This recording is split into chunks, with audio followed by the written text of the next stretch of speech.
Hello and welcome to another Chivalry video. My name is Lex, and I've written a script for this video, so hopefully I sound less like a retard and more like someone that knows what they're talking about. This video will be about the advanced techniques to use in Chivalry medieval warfare. Some of the things can be quite challenging to pull off, and I'm not the best person at doing them or defending against them, but I suppose that's the point of the moves. To start, I'm going to talk about the more common techniques, which is the drag and the acceleration. A drag is when you slow your attack so that it will hit your opponent after their block ends, or that it hits their leg or back. It is relatively easy to drag overheads and slashes, which is simply to move the mouse in the direction the attack starts. So a standard LMB drag would have you move the mouse to the right. Stabs are more challenging to do, however, so I irregularly use them, but the general idea is that you hit them with the stab at the last moment you can. Drags can get more complex, but I won't get into exactly what you can do with them because I'm not the best dragger. The opposite of a drag is the acceleration. The purpose of these is obviously to make your attack hit faster than normal, so that they may not have adequate time to block or detect it. To accelerate a slash and overhead is simply to move the mouse in the direction that the attack is traveling. Accelerations are fairly straightforward, so there isn't anything too difficult about them. The next technique is a useful tactic that you can use for greater advantage when dragging or accelerating, and that is the forced miss, which is specifically missing your attack on purpose. There's nothing really complex about how to pull it off, but essentially, you just keep your blade close to them, but don't let it hit them. The main purpose, I know of, for a forced miss, is for manipulating the movement of your opponent, so from the forced miss, you may be able to combo an acceleration from it, or force a man-at-arms to dodge. The other option is to trick them into blocking, allowing you to combo an attack during their block. There are better techniques for achieving the same thing, but it's a nice technique to know and occasionally use. There are also two simple techniques which may not be obvious to a novice player. I don't know that I would call them advanced, but they're worth noting. This is the delay and adjust well footwork. Delaying is when you don't immediately attack your opponent, again after you block, to induce your opponent to panic block.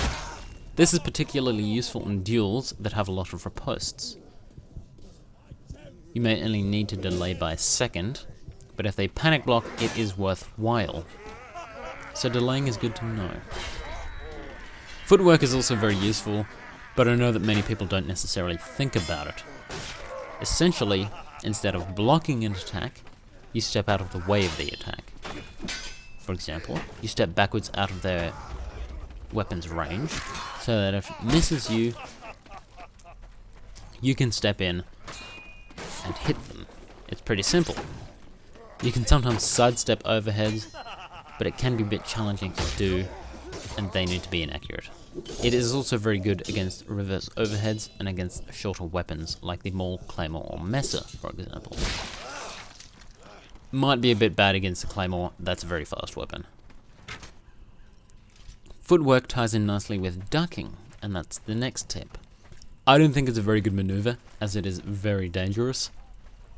The idea is that you duck an LMB slash, or inverse LMB, so that it passes over your head, so that you can attack them in their recovery. It really only works with players that aim high or during a vanguard charge.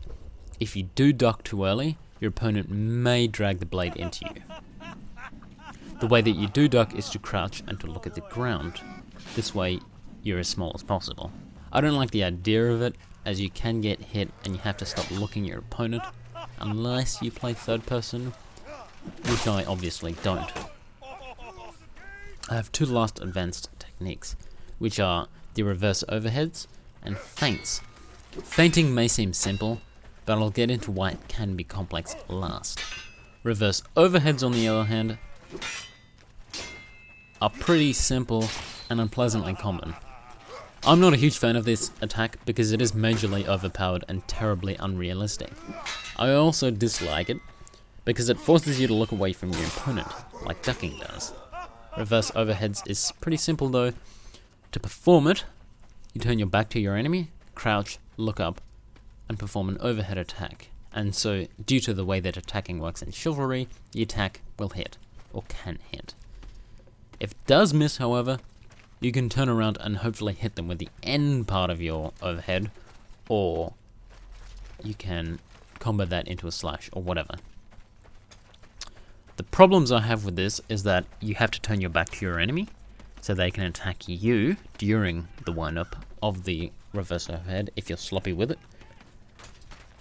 This also has a second problem, as you can't see them like ducking. You may not be able to tell effectively where they are to hit them unless you play third person, so you might miss a lot. I don't like performing reverse overheads, though they seem terribly popular in the Australian servers and most likely the rest of the world. The best weapons to use for a reverse overhead are generally high damage weapons and are generally short to medium range. So basically all night weapons are good, and vanguard weapons, except for the brandy, the spear, and the fork, because they don't have an overhead. But weapons, for example, that are good, the polehammer, the Zweihander, the Messer, and the Maul. While I severely dislike reverse overheads, I'm a huge fan of feinting, which seems to be an overall vastly unpopular opinion. Feinting is disliked so much in Australia that for feinting once, people will rage hard at you, and some will even try and kick you, for God's sakes. From what I can tell in the rest of the world, it's a bit unpopular, but not really all that criminal. I should preface this by stating that because feinting is essentially illegal in Australia, no one is really that good at feinting. So my advice might be lacking. Now, feint is a move that manipulates the wind-up phase of an attack to force a block out of your opponent. It is a cancellation of the short period before an attack, so that it appears as though you will attack. So they block, and then you can combo, or you can initiate your next attack. There are 3 types of feinting that I'm aware of. There is the micro feint, where you feint your attack immediately after initiating it, so your weapon is raised and lowered extremely fast. This is a shitty feint if it's not instant, and most new players and players unfamiliar with it will do a micro feint. They're bad feints because you can easily defend them. If you delay your blocks by a fraction of a second, micro feints become useless. The other kind, which I don't know if it has a name, but I'm going to call it a macro feint. This is where you cancel your attack toward the end of the wind-up phase, so it is much harder to detect. Even though there is only a small duration between macro and micro feints, they're a lot more effective. The third option is the body feint, and these are pretty simple to do. This is just where you move your body in a way that it looks as though you're about to attack. There are several ways you can do this feint. The 2 I'm most familiar with is jumping as though you're about to attack from above, and they block, or simply sprinting briefly with a sword as a knight or a vanguard, so that it looks like you're about to raise to do a stab or an overhead. Leaning forward can also help this. Aside from there being 3 types of feints, there are also many different ways you can feint in a battle or a duel. Combos with feinting are very good, so you might force an overhead, then combo a feint, leaving them vulnerable if you block.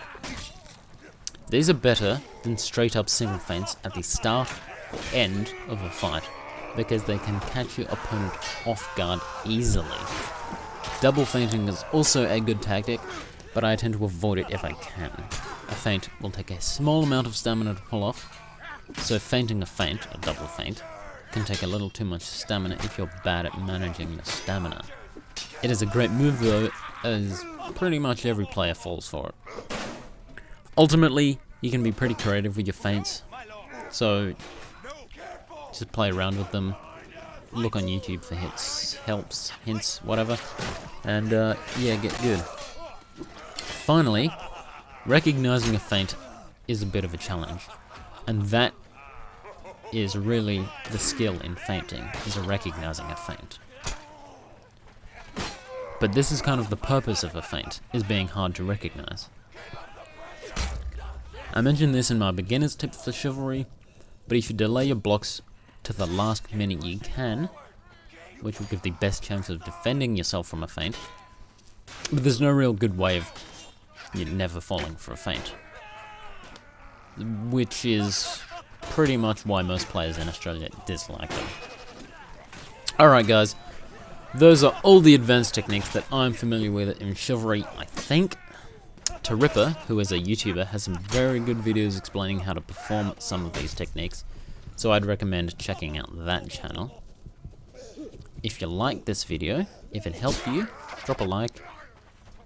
If I missed any techniques in this video, or any basic techniques that you know of, feel free to leave a comment telling me below, and subscribe for more bullshit like this.